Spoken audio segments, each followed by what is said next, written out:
Hello guys, and in this video I will show you how to make your Pinterest account private.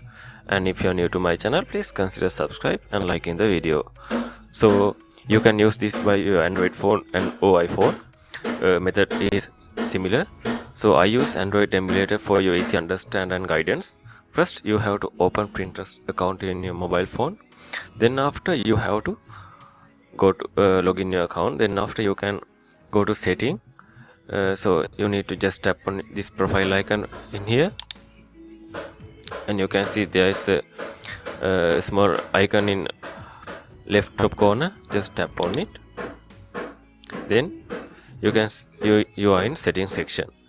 Then after, what you have to do is you just go to profile visibility section here, the second option. Tap on it. Then you can see there are two options here: private profile and search privacy. First one is you can make your profile private.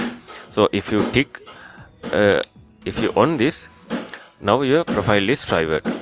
So that means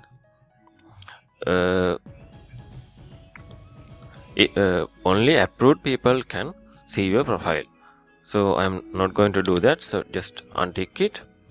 And the second one is search privacy. That means your profile will be hide from the search engine like Google, so no one can find your pins from just searching Google. So according to your preferences, you can just switch on both things or switch on one option only. That's up to you. So this is how you can make your Pinterest account private. So if you gain some knowledge from this video, please consider subscribe and liking the video.